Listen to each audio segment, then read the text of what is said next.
ओम नमो भगवते वासुदेवाय। लंबे समय से संतान प्राप्ति की अधूरी इच्छा है, मनचाही संतान प्राप्त नहीं हो रही है, तो साल की सबसे बड़ी एकादशी 6 और 7 जून 2025 को है। आप सभी को अपने मन की कामना रखते हुए मात्र इन कार्यों को कर लेना है। निश्चित रूप से आप सभी बिना व्रत के भी अपनी इच्छा को पूर्ण कर सकते हैं।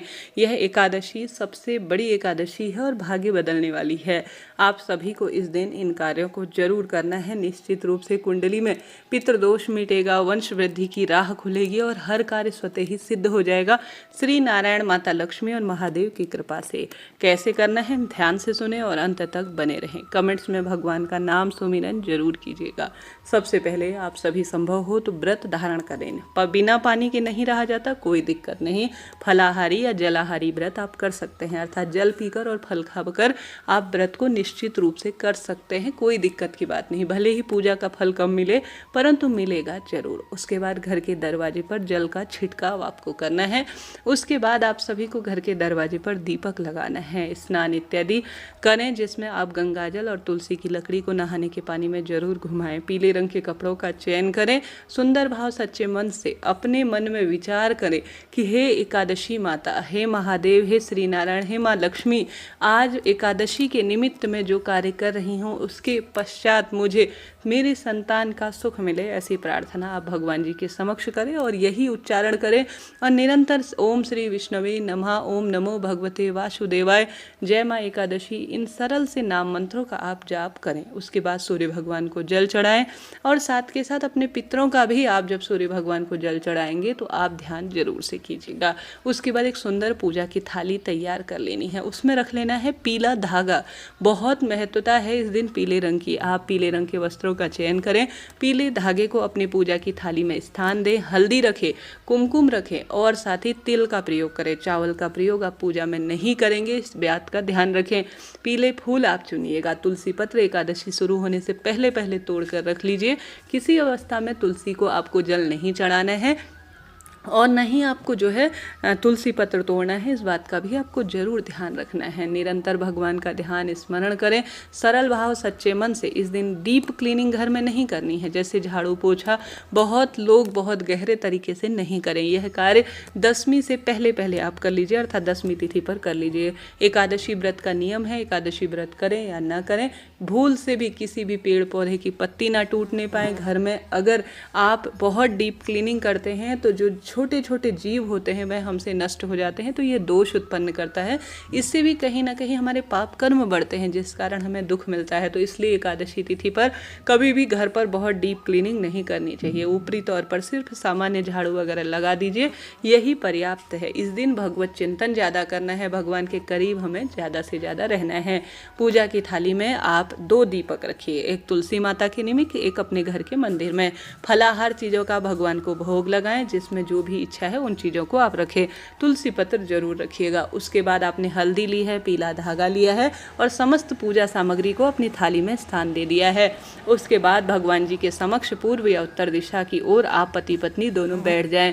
निरंतर भगवान का ध्यान स्मरण करें और आप सभी जो है सबसे पहले श्री नारायण को कच्चे दूध में शंख में भरकर तुलसी पत्र रखकर स्नान कराएं, गंगा जल से स्नान कराएं। उसके बाद दीप प्रज्वलित करें, विधि विधान से पूजन करें। अब एक चुटकी हल्दी श्री नारायण के श्री चरणों में, माता लक्ष्मी के लड्डू गोपाल के श्री चरणों में भगवान का ध्यान स्मरण करते हुए आप समर्पित करें। उसके बाद विधि विधान से जो आपके पूजन के नियम रहते हैं, जैसे तुलसी पत्र समर्पित करना, पीले पुष्पों से श्री नारायण के स्वरूप का श्रृंगार करना, ये जो आपके दैनिक एकादशी के दिन के नियम रहते हैं, अन्य दिनों से ज़्यादा उन्हें विशेष बनाएं। तुलसी की लकड़ी का दीपक प्रभु के समक्ष समर्पित करें।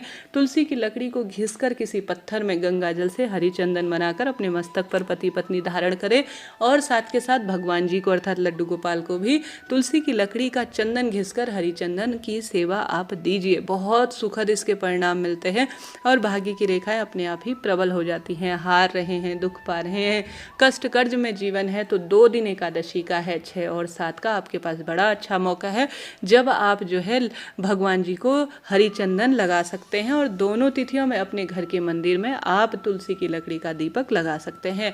बहुत दुर्लभ और बहुत श्रेष्ठ इस दिन संयोग है, बिना व्रत के भी यह कार्य करें। ओम नमो भगवते वासुदेवाय 108 बार अर्थात एक माला का आप जरूर जाप करें। श्रीमद् भगवद गीता का पाठ कर सकते हैं, एकादशी महत्म सुन सकते हैं और एकादशी के निमित्त जो आप कार्य करते हैं वह कार्य करने का प्रयत्न करें। अब आप सभी को आपके घर की मंदिर की पूजा पति पत्नी ने दोनों ने कर ली, लड्डू गोपाल की सेवा पूजा कर ली, विधि विधान से पूजन आपने कर लिया। तत्पश्चात आप सभी को चले जाना है तुलसी में जल नहीं चढ़ाना, इस बात का ध्यान रखना है। और आपको जो है सिर्फ दीप लगाना है तुलसी में और उनके समक्ष आपको बैठ जाना है। जो आपने पीला धागा मैंने शुरू में आपको बताया था पूजा की थाली में रखना है, हल्दी रखनी है।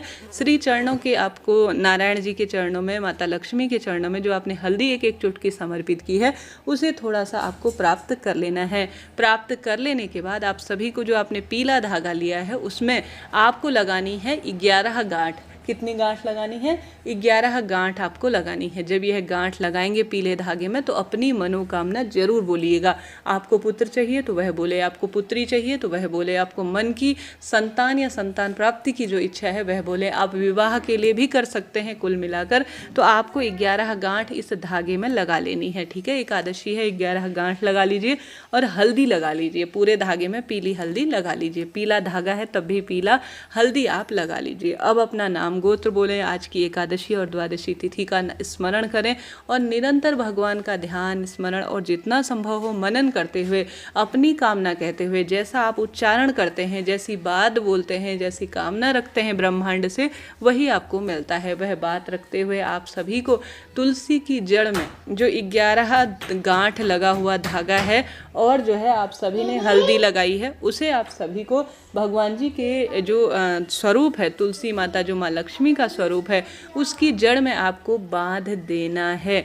पति पत्नी दोनों मिलकर यह काम करें, संतान की कामना निश्चित रूप से सिद्ध होगी। कैसी भी तकलीफ, कैसी भी पीड़ा, कैसे भी सांसारिक मानसिक आर्थिक कष्ट हो रहे हों उनसे आपको मुक्ति मिलेगी। गौ माता को आपको आवश्यक रूप से इस दिन चना खिलाना है, पीले चने की दाल खिलानी है, आवश्यक रूप से केला खिलाना है, आवश्यक रूप से आपको रोटी या फल इत्यादि खिलाना है। फल में आप केला जरूर खिलाएं। चने की दाल, केला इत्यादि का दान करें। इस दिन एक जल के पात्र में, मिट्टी का एक पात्र ले लीजिए, उसमें स्वास्तिक बनाइए, एक चुटकी चीनी डालिए और साथ ही उसके मुख पर मौली बांधकर किसी गरीब निर्धन या किसी मंदिर स्थान पर या किसी प्याऊ के स्थान पर जहाँ पर पानी वितरित हो रहा हो वहाँ पर इस घड़े का, मिट्टी के घड़े का दान कर कर आ जाइए। इसमें खाली घड़ा ही दान नहीं करना है, 11, 21, 51 रुपये भी जरूर रखिएगा। देखिए, खाली जल का वितरित करने से तो पार नहीं पड़ेगी, थोड़ा बहुत धन का भी हमें दान करना चाहिए क्योंकि धन से ही सभी चीज़ें खरीदी जा सकती हैं। तो जल दान के साथ धन का दान भी जरूर करें। मानसिक, शारीरिक, आर्थिक बंधन, कष्ट, मिताओं से मुक्ति मिलेगी और हर एक कार्य स्वतः ही सिद्ध हो जाएगा। इस तरह से निर्जला एकादशी के निमित्त आपको यह कार्य करना है। यही कार्य आप बिना व्रत के भी कर सकते हैं, व्रत के साथ इनको करते हैं तो अति उत्तम इसके परिणाम मिलते ही हैं। निर्जला एकादशी व्रत कोई साधारण व्रत नहीं है, सौभाग्य का व्रत है। साल की सभी 24 एकादशियों के व्रत को हमें फिर जो है दिलाने वाले फलों में से एक है।